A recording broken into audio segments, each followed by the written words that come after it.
কিরে সব ভালো আছিস তো? প্র্যাকটিস করছিস? ঠিক আছে, চলো আজকেরটা শুরু করি। আজকের আছে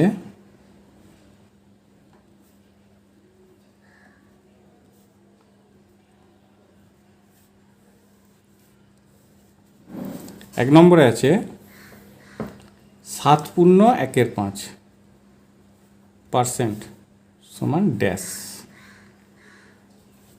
এই 7.1/5% সমান হচ্ছে 36/5 ইন্টু 1/100 হয়ে যাবে পার্সেন্টের জন্য, ইন্টু 1/100 হয়ে যাবে। এবার কাটাকাটি করো, 4×9 = 36, 4×25 = 100 সমান 9/125 সমান হচ্ছে 9/125। এটা উত্তর 9/125। ঠিক আছে, এটা হচ্ছে প্রথমটা। 2 নম্বরে আছে ত্রিভুজ পিরামিডের ধার বা কিনারার সংখ্যা। ত্রিভুজ পিরামিড দেখে নাও কীরকম জিনিসটা। জিনিসটা হচ্ছে অনেকটা এরকম।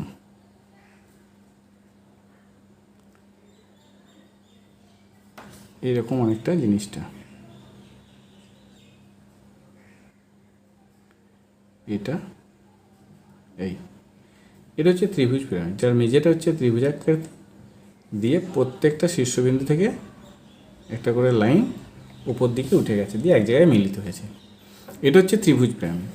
তাহলে এর ধার বা কিনারা হচ্ছে 1, 2, 3, 4, 5, 6টা। তাহলে লিখব ত্রিভুজ পিরামিডের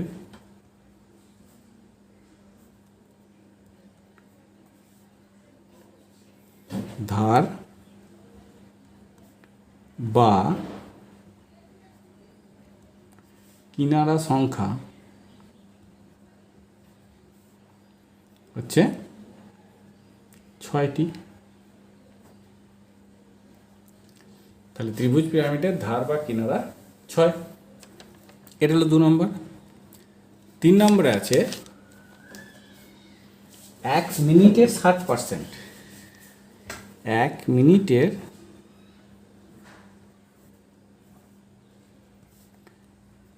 60% সমান ড্যাশ।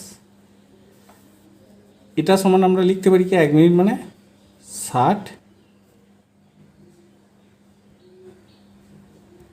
60 সেকেন্ডের 60/100। 60% মানে 60/100। এটা কেটে যাবে, সমান হচ্ছে 36 সেকেন্ড। এটা মনে হচ্ছে 36 সেকেন্ড। তাহলে 1 মিনিটে 60% সমান হচ্ছে 36 সেকেন্ড। 4 নম্বরে যাও। 4 নম্বর আছে দুটি বিন্দু দিয়ে সরলরেখা টানা যায় ড্যাশটি। দুটি বিন্দু, এখানটা বিন্দু আছে, এখানটা বিন্দু আছে। আমি এই দুটো বিন্দু দিয়ে কটা সরলরেখা টানতে পারি? এই আমি একটা টেনে দিলাম, তুমি দেখো আর কোনো টানতে পারো কি না। এটা দিয়ে এই দুটো বিন্দু দিয়ে তুমি কিন্তু আর কোনো সরলরেখা টানতে পারবে না। তাহলে দুটি বিন্দু দিয়ে একটাই সরলরেখা টানা যায়। দুটি বিন্দু দিয়ে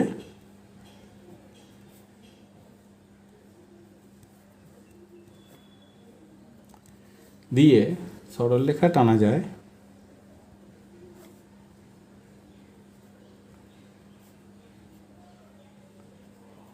যায় একটি। এটা অ্যান্সার।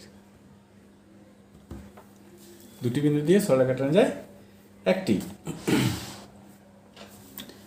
এবার 5 নম্বরে যাও। 5 নম্বরে আছে কোনটি বড় দিয়ে আছে কত আছে 5 গুণ 1/5, আর একটা আছে 5 ভাগ 1/5 করে দেখতে হবে। এখানে দেখো 5 গুণ 1/5 মানে হচ্ছে, এটা মানে হচ্ছে 5 গুণ 5/1। এই 5 কেটে যাবে। এটা সমান হচ্ছে 1, আর এটা সমান হবে 25। তাহলে কোনটি বড় হলো? এটা বড়, তার মানে 5 ভাগ 1। অতএব বড় সমান 5/1/5। ঠিক আছে, এটা হচ্ছে বড়। এরপরে দেখো 6 নম্বর। 6 নম্বর আছে একটি ঘনকের তল সংখ্যা ক, শীর্ষবিন্দু সংখ্যা খ এবং কিনারা সংখ্যা গ হলে ক প্লাস খ মাইনাস গ এর মান কত? দেখো ঘনকের তল সমান ক সমান ঘনকের কটা তল বলো দেখি? একটা ঘনকের কটা তল? একটা ঘনকের তল হচ্ছে 6টা, তার মানে ক সমান 6। তারপরে কি বলছে? শীর্ষবিন্দু।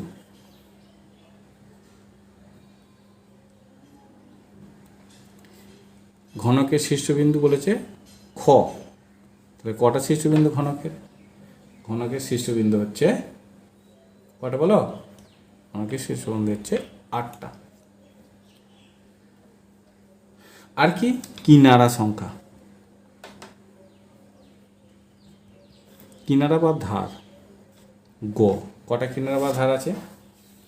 একটা ঘনকের কটা কিনারা বা ধার আছে? কিনারা বা ধার আছে হচ্ছে 12টা। তাহলে আমরা হিসাব মতো কী পেলাম?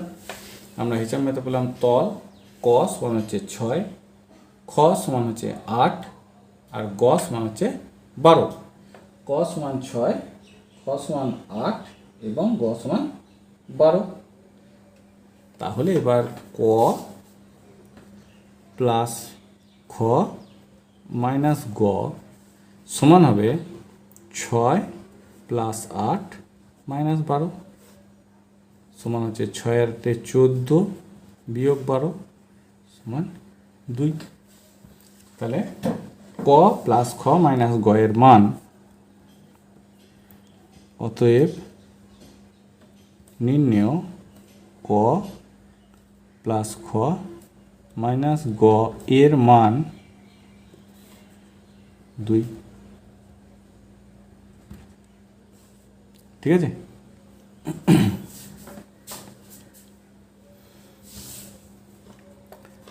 ওকে ঠিক আছে। নেক্সট 7 নম্বর। 7 নম্বর আছে কত বছরে কোনো টাকা বার্ষিক 10% সুদের হারে 3 গুণ হবে? কোনো টাকা বার্ষিক 10% সুদের হারে 3 গুণ হবে। কত বছরে কোনো টাকা বার্ষিক 10% সুদের হারে 3 গুণ হবে? তাহলে কোনো টাকা মানে যে কোনো টাকা, যে কোনো পরিমাণ। তাহলে আমাকে ধরিলাম আসল সমান হচ্ছে 100 টাকা। আসল হচ্ছে 100 টাকা। এবার কি বলেছে? সুদের হার,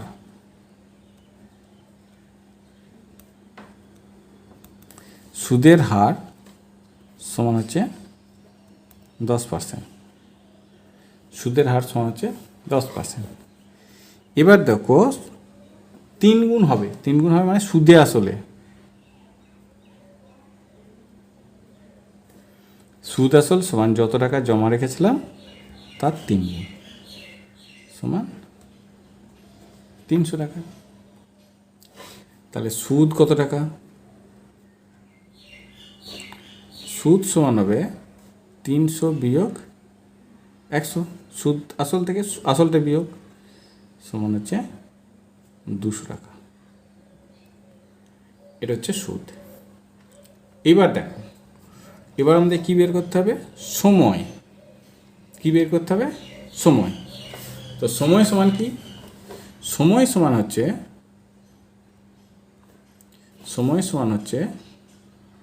সুদ গণিত 100 বাই আসল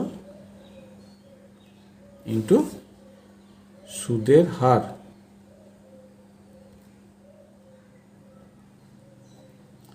সুদ গণিত 100 বাই আসল ইন্টু সুদের হার সমান হবে সুদ কত? 200 ইন্টু 100 বাই আসল হচ্ছে 100 ইন্টু সুদের হার 10, এই 100 কেটে দাও, এটা কেটে দাও, এটা কেটে দাও, সমান হচ্ছে 20 বছর। তাহলে সময়টা হচ্ছে 20 বছর। তাহলে এটা লিখতে হবে, লিখব অতএব নির্ণয়, এখানে লিখে দিন, অতএব নির্ণয় 20 বছরে কোনো টাকা বার্ষিক 10% সুদের হারে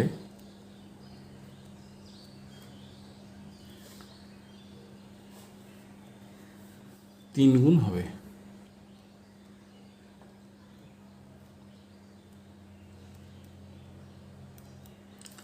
এটা হলো অ্যান্সার। তাহলে কি লিখলাম? অতএব নির্ণয় 20 বছরে কোনো টাকা বার্ষিক 10% সুদের হারে 3 গুণ হবে। মানে যত টাকাই রাখো তুমি 20 বছর পর 3 গুণ টাকা ফেরত পাবে। যদি 1000 টাকা রাখো তাহলে 3000 টাকা পাবে, যদি 5000 টাকা রাখো 15000 টাকা পাবে, যদি 100 টাকা রাখো তাহলে 300 টাকা পাবে। এটা হলো 7 নম্বর। এবার আমি যাব 8 নম্বরে। 8 নম্বরে আছে একটি বাগানের দৈর্ঘ্য ও প্রস্থ যথাক্রমে 45 মিটার এবং 30 মিটার। 45 মিটার এবং 30 মিটার। বাগানটির বাইরের চারদিকে 6 মিটার চওড়া একটা রাস্তা আছে। রাস্তাটির ক্ষেত্রফল কত? তাহলে আগে দেখো এরকম ছবিটা, সাপোজ এইটা ধরো বাগানটা, এটা হচ্ছে বাগান, এটা হচ্ছে 45, এটা হচ্ছে 30। এবার এইরকম একটা রাস্তা আছে বাইরে, 6 মিটার চওড়া রাস্তা,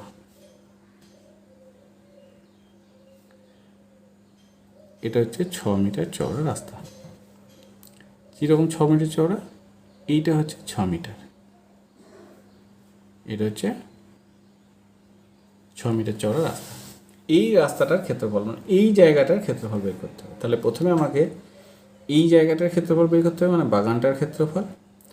তার থেকে এই রাস্তা সহ বাগানটার ক্ষেত্রফল বের করতে হবে, দিয়ে বিয়োগ দিতে হবে, তাহলে রাস্তার ক্ষেত্রফল পাবো। তাহলে প্রথমেই আমি লিখছি বাগানটির ক্ষেত্রফল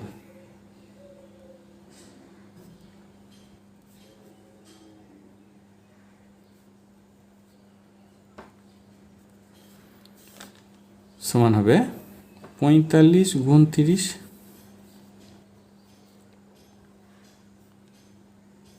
1350 বর্গমিটার। হয়েছে? এটা হচ্ছে শুধু বাগানটার, মানে এই জায়গাটুকুর ক্ষেত্রফল। এবার দেখো এইটা হচ্ছে 45, এখান থেকে এই পর্যন্ত। এটা কত? এটা হচ্ছে 6। এটা কত? এটাও 6। তাহলে এই পুরোটা কত? এই পুরোটা যা, এই পুরোটাও তাই। তাহলে এই পুরোটা মানে হচ্ছে রাস্তা সহ বাগানের দৈর্ঘ্য। তাহলে আমরা লিখব রাস্তা সহ বাগানের দৈর্ঘ্য সমান হচ্ছে 45 যোগ 6 যোগ 6 সমান হচ্ছে 57 মিটার। একইভাবে রাস্তা সহ বাগানের প্রস্থ সমান হবে 30 যোগ 6 যোগ 6 সমান হচ্ছে 42 মিটার। এবার আমরা কি করব? রাস্তা সহ বাগানের ক্ষেত্রফল। তাহলে এবার রাস্তা সহ বাগানের ক্ষেত্রফল সমান হবে 57 গুণ 42, 57 গুণ 42। 57কে 42 দিয়ে গুণ করলে কত হয় দেখো, গুণটা করো।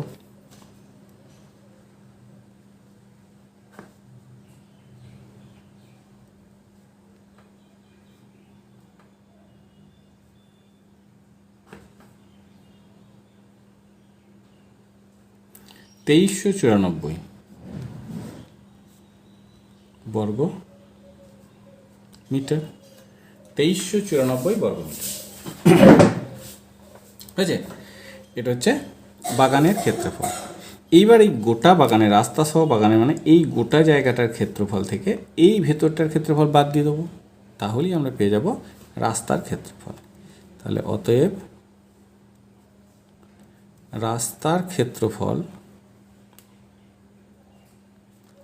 সমান হবে 2394 বিয়োগ 1350।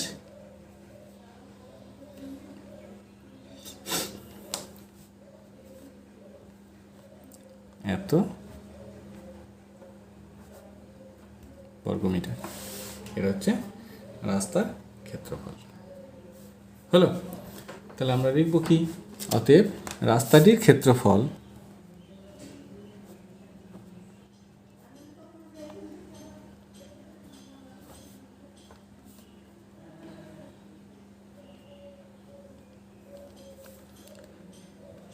হাজার 44 বর্গ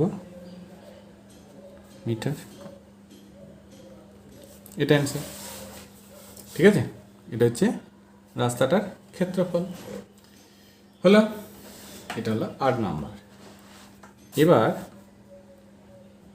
9 নাম্বার আছে, একটি বিদ্যালয়ের ছাত্র ও ছাত্রীর সংখ্যার অনুপাত, একটি বিদ্যালয়ের ছাত্র ও ছাত্রীর সংখ্যার অনুপাত 6:5।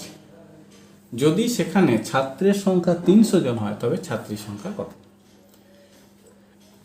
তাহলে দেখো, ছাত্র ইজটু ছাত্রী সমান হচ্ছে 6:5। এবার আমরা এটাকে এরকম লিখতে পারি, ছাত্র বাই ছাত্রী সমান হচ্ছে 6/5। ঠিক আছে? এবার ছাত্র কতজন? ছাত্রর জায়গায় আমি ছাত্র সংখ্যাটা লিখে দেবো, 300 বাই ছাত্রী সমান হচ্ছে 6/5। এবার কি হয়? এবার হয় কোনাকুনি গুণ, এটার সঙ্গে এটা, এটার সঙ্গে এটা।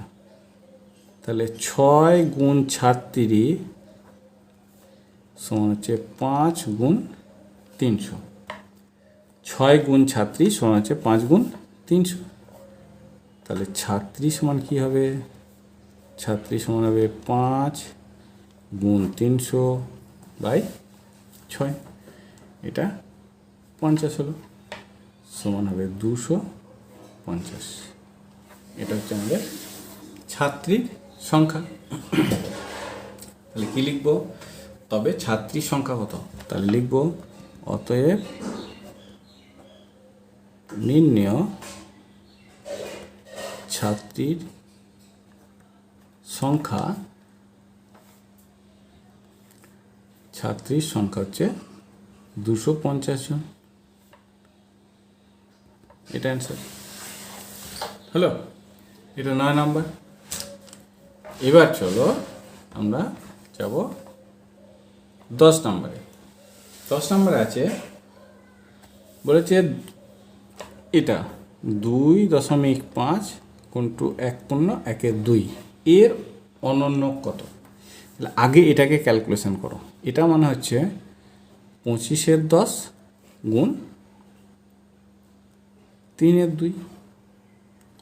এটাকে 5 দিয়ে কেটে দাও, 5 5 এ 25, 5 2 এ 10 সমান হচ্ছে 15/4। এবার এই 15/4 এর অনন্যক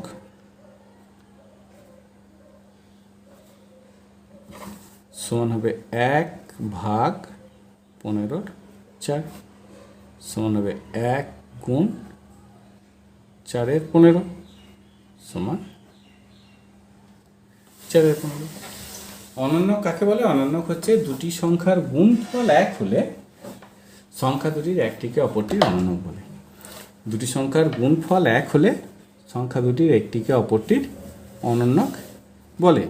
তাহলে লিখব অতএব নির্ণেয় 2.5 ইন্টু 1.1/2 এর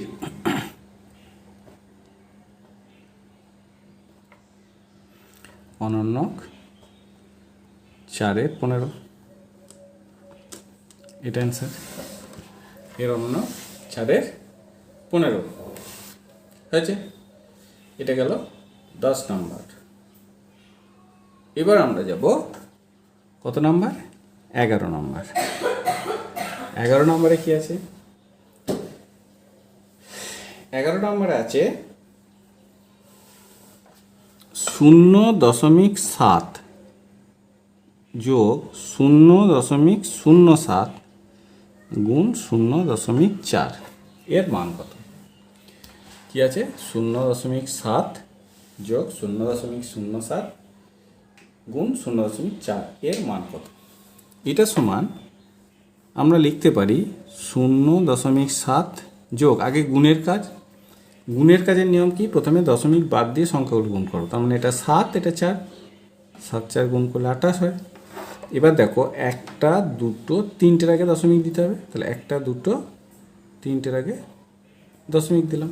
তাহলে 0.028 এটা হচ্ছে এই দুটোর গুণফল। এইবার এটাকে আমাকে যোগ করতে হবে। যোগ করলে হবে 0.728, 0.728। তাহলে এটার মান এটাই। তাহলে অতএব নির্ণেয় 0.7 যোগ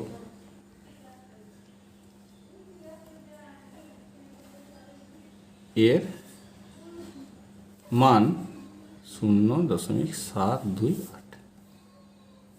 এটা অ্যান্সার। ঠিক আছে, এটা গেল 11 নম্বর।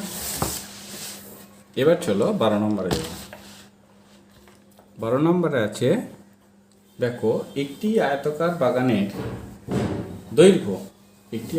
বাগানের দৈর্ঘ্য এবং প্রস্থ যথাক্রমে 36 মিটার এবং 28 মিটার। আয়তক্ষেত্রটির ক্ষেত্রফল কত আর? আর হচ্ছে একটা ক্ষেত্রফলের একক।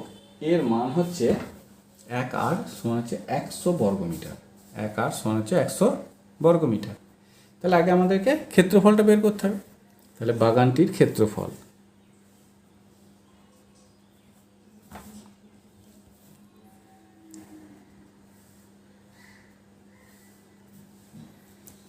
সমান হচ্ছে দৈর্ঘ্য গণিত প্রস্থ সমান হচ্ছে 36 গুণ 28। তো 36 আর 28 গুণ করো।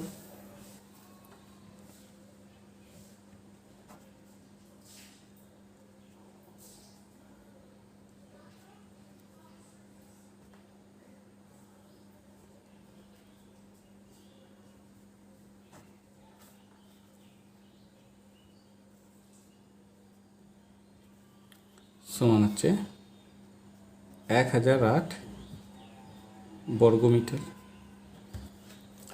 1008 বর্গমিটার। এবার বর্গমিটার থেকে আরে কনভার্ট করতে গেলে কী করতে হবে? 100 দিয়ে ভাগ করতে হবে। কেন না 1 আর সমান হচ্ছে 100 বর্গ মিটার। 100 বর্গমিটার। তাহলে এটা সমান হবে 1008 ভাগ 100 সমান হবে 10.08 আর 10.08 আর। তাহলে অতএব নির্ণেয় বাগানটির ক্ষেত্রফল 10.08 আর। ঠিক আছে, এটা 12 নম্বর। এবার চলো আমরা 13 নম্বরে যাব। 13 নম্বরে যাব। একটি শিবিরে 50 জন লোকে 30 দিনের খাদ্য আছে। একটি শিবিরে 50 জন লোকে 30 দিনের খাদ্য ছিল। যদি সেখানে 60 জন লোক থাকে তবে ওই খাদ্যে সকলের কতদিন চলবে? যদি সেখানে 60 জন লোক থাকে তবে ওই খাদ্যে কতদিন চলবে? তো ওই কি নিয়ম, 50 জনের চলে 30 দিন,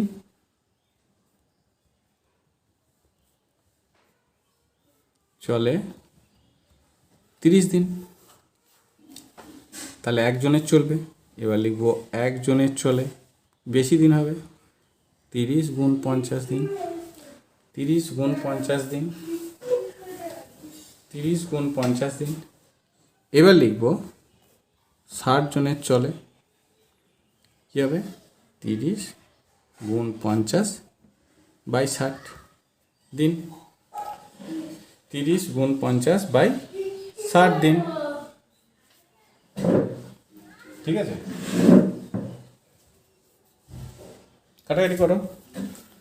30 2 25 সমান হচ্ছে 25 দিন। ঠিক আছে, এটাই হচ্ছে অ্যান্সার। বলছে কি, যদি সেখানে 60 জন লোক থাকে তবে ওই খাদ্যে সকলের কতদিন চলবে? তবে ওই খাদ্যে সকলের কতদিন চলবে? অ্যান্সার লিখব, অ্যান্সার লিখব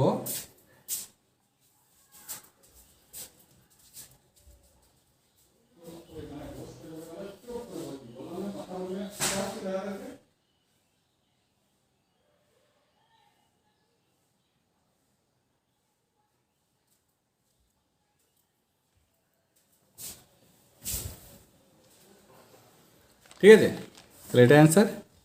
অতএব নির্ণয় ওই খাদ্যে সকলের 25 দিন চলবে। এটা অ্যান্সার, ওই খাদ্যে সকলের 25 দিন চলবে। ঠিক আছে, 13 নম্বর হলো। এবার দেখো 14 নম্বর যাব।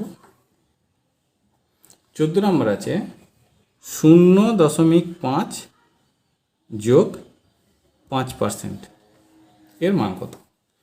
তাহলে 0.5 যোগ 5% মানে কত? 5 এর 100, 5 এর 100। এটা সমান হবে 0.5 যোগ 0.05, 5 এর 100 মানে 0.05। এদের যোগ করে দাও, সমান হবে 0.55। তাহলে অতএব নির্ণয় 0.5 যোগ 5% এর মান 0.55। এটা অ্যান্সার হলো। এবার চলো 15 নম্বরে। 15 নম্বরে কী আছে? 15 নম্বরে আছে একটা সিম্পলিফাই। 15 নম্বরে আছে একটা সিম্পলিফাই। কী আছে? 4 বিয়োগ 1 এর 4, তারপর তৃতীয় বন্ধনী 4 বিয়োগ 2 এর 5, তারপর দ্বিতীয় বন্ধনী 4 বিয়োগ প্রথম বন্ধনী 1 এর 2 যোগ 1 এর 6। প্রথম বন্ধনী ক্লোজ, দ্বিতীয় বন্ধনী ক্লোজ, তৃতীয় বন্ধনী ক্লোজ। পরের লাইনে 5 বিয়োগ 1 এর 4 যেমন আছে লিখব, তৃতীয় বন্ধনী, 5 কেন, এটা তো 4 আছে, 4 বিয়োগ 2 এর 5, দ্বিতীয় বন্ধনী, 4 বিয়োগ প্রথম বন্ধনী, এই যোগটা করব।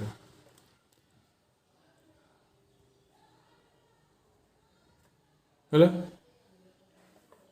এবার দেখো 4 বিয়োগ 1 এর 4, তৃতীয় বন্ধনী, 4 বিয়োগ 2 এর 5, দ্বিতীয় বন্ধনী, 4 বিয়োগ, এটা হয়ে যাবে 4 এর 6।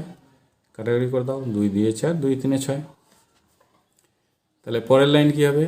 পরের লাইন হচ্ছে 4 বিয়োগ 1 এর 4, তৃতীয় বন্ধনী, 4 বিয়োগ 2 এর 5, দ্বিতীয় বন্ধনী 4 বিয়োগ 2 এর 3, দ্বিতীয় বন্ধনী ক্লোজ, তৃতীয় বন্ধনী ক্লোজ। পরের লাইন 4 বিয়োগ 1 এর 4, তৃতীয় বন্ধনী 4 বিয়োগ 2 এর 5, দ্বিতীয় বন্ধনী এখানে 3 12 বিয়োগ 2, দিয়ে তিনটে বন্ধনী, দুটো বন্ধনী ক্লোজ। পরের লাইন 4 বিয়োগ 1 এর 4, তৃতীয় বন্ধনী 4 বিয়োগ 2 এর 5, কোনো চিহ্ন নাই মানে এর, এখানে ভাগ চিহ্ন আছে, আমি গুণ চিহ্ন বিয়োগ চিহ্ন আছে, তাই আমি গুণ দিয়ে দিতে পারি, কোনো অসুবিধা নাই। এর লিখে এটা হয়ে যাবে 10 এর 3, 5 কেটে দাও, 10 কেটে 2 লিখে দাও, সমান হয়ে যাবে 4 বিয়োগ 1 এর 4, তৃতীয় বন্ধনী 4 বিয়োগ 4 এর 3, 4 বিয়োগ 4 এর 3 সমান হবে 4 বিয়োগ 1 এর 4, 3 নিচে 12 বিয়োগ 4, এটা হলো সমান কী হবে 4 বিয়োগ 1 এর 4, এর না রেখে আমি গুণ দিয়ে দিচ্ছি একবারে, কারণ এখানে বিয়োগ চিহ্ন আছে, অসুবিধা কিছু নেই। এখানে যদি ভাগ চিহ্ন থাকতো এর আগে, এটা যদি ভাগ চিহ্ন হতো তাহলে আমি এরই লিখতাম, কারণ তখন এটাও উল্টে যেত। যাই হোক, আমরা এখানে এটাই লিখব 8 এর 3, 4 কেটে দাও, 8 কেটে 2 লেখো, সমান হচ্ছে 4 বিয়োগ 2 এর 3, সমান নিচে 3 12 বিয়োগ 2 10 এর 3, সমান হয়ে যাবে 3 পূর্ণ 1 এর 3। এটাই হচ্ছে আমাদের সরলের অ্যান্সার। ঠিক আছে, আর আমরা সরলফল লিখছি না, এখানেই শেষ করে দিচ্ছি। ঠিক আছে, এ পর্যন্তই আজকে। তো এতক্ষণ নিশ্চয়ই তোমরা সব করে ফেলেছো। যাই হোক, দেখবে এবার মিলিয়ে নেবে কতগুলো, কোনগুলো ঠিক করলে আর কোনগুলো ভুল করলে। ওকে, চলো আজকে এই পর্যন্তই, আবার পরের ক্লাসে। ঠিক আছে, পরের দিন পরীক্ষা আছে, পরীক্ষা ভালো করে দেখবে, এরকমই থাকবে। আজকের অঙ্কগুলো, আগের দিনের অঙ্কগুলো ভালো করে করবে। হ্যাঁ, এরকমই থাকবে অনেকটা। ঠিক আছে, করে নেবে এগুলো, ভালো করে প্র্যাকটিস করবে, তাহলেই ঠিক হয়ে যাবে। ওকে, চলো।